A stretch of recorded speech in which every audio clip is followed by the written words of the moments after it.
वैदिक धर्म परंपरा रे कार्तिक मास को पुण्य अर्जनर मास भाव गणा जाए। देवादेवी दर्शन पाई एही पवित्र मास महत्व रखुथिबा बेले प्रत्यह नामयज्ञ प्रति आसक्ति जन्मी थाए। एही दृष्टिकोण ओडिशा रे कार्तिक मासरे नामयज्ञर सुविस्तृत माहौल देखा जाउथिबा बेले दक्षिण ओडिशार ग्राम भित्तिरे नामयज्ञर प्रहर पालित होइथाए।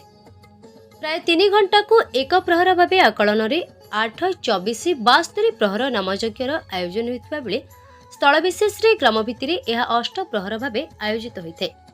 एहाको नजर रखी गंजाम जिला दिगपहंडी ब्लॉक गोकर्णपुर मुख्य रास्ता साही पक्षर गत वर्ष कार्तिक आरंभ कर अष्टप्रहर नामयज्ञर सफलता आधार चलित कार्तिक द्वितीय उत्सव पालित हो जाइछि।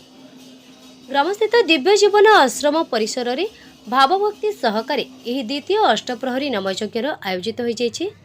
आश्रम परिसर में स्वतंत्र निर्मित नामशाला प्रतिष्ठा, ग्राम महिला 108 कलश यात्रा गंगा आवाहन सह निकटवर्ती 7 खंड ग्रामर निमंत्रित संकीर्तन मंडली समागम रे आयोजित एही संकीर्तन कार्यक्रम ग्राम रे कार्तिक महात्म्यर माहौल सृष्टि करितला। ग्राम बुद्धिजीवी मंडली पक्षरु एस सदानंद दोरा, एस सुरेंद्र दोरा, सरपंच प्रतिनिधि डी संतोष दोरा तत्वावधान रे आयोजित एही कार्यक्रम उद्यापनी दिवस रे दिगपहंडी हरप्रिया आश्रम प्रतिष्ठाता संत श्री देवदत्त महाराज आयोजित कार्यक्रम रे जोगदे उपस्थित अनुगत नामानुरागी भक्तमंडली को प्रभु भक्ति एवं नाम अनुरक्तिर महात्म्य ने निज रसामृत प्रवचन बनी शुणाइथिले। सज्जित रंगीन आलोकमाला सह भक्तिपुलक भरा नामयज्ञर सुमधुर मूर्छना ग्राम ऐश्वर्य भावधारा प्रभावित होइथिबा बेले नामयज्ञ, घृतयज्ञ, ज्ञानयज्ञ सह अन्य यज्ञर आयोजन नाम विश्वासी अनुगामी को भावविह्वल करिथिला। गुरुवार चतुर्थ प्रहर में आरंभ होइथिबा एही कार्यक्रम शुक्रवार मध्याह्न विधि प्रकार उद्यापित होइथिला। कार्यक्रम को डी राजेन्द्र दोरा, डी बाबुला दोरा, डी जदुमणि दोरा प्रमुखों सह ग्रामवासी समूह एहर परिचालनागत सहयोग करथिले। बंधु आपण मान जानिथिबे ए आखपाख अंचल रे प्राय लोक जानिथिबे गोकर्णपुर एक धर्म सांस्कृतिक गाँ। एटी प्रति वर्ष विभिन्न प्रकार पूजा पर्व अनुष्ठित हुए। जेभली दशहरा पूजा, आपणकर लक्ष्मी पूजा, काली पूजा, गणेश पूजा, एमती अनेक पूजा पर्व होता है।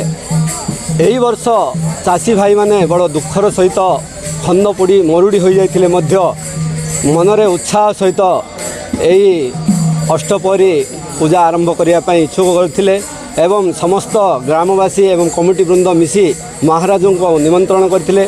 से आम मानकर निमंत्रण रखी आम ग्रहण में उपस्थित रही बहुत उद्बोधन देते एवं आमको बहुत किसी मार्ग दर्शाई। तेणु आम अनुरोध रक्षा करी आम गहन में उपस्थित रही से महाराजों को जोगी देवदत्त महाराज श्रीमा हरिप्रिया आश्रम दिगपहंडी ये जो पवित्र कार्तिक मासरे गोकर्णपुर ग्राम दिव्यजन आश्रम अनुष्ठित होगा जाऊा महामंत्र अष्टप्रहरी रे मते निमंत्रण कर बहुत खुशी और आनंदित। जेहेतु ग्रामवासी विचार करी मते धर्म काम रे नियुक्ति देथिबारु मु तांकु अशेष धन्यवाद दउची।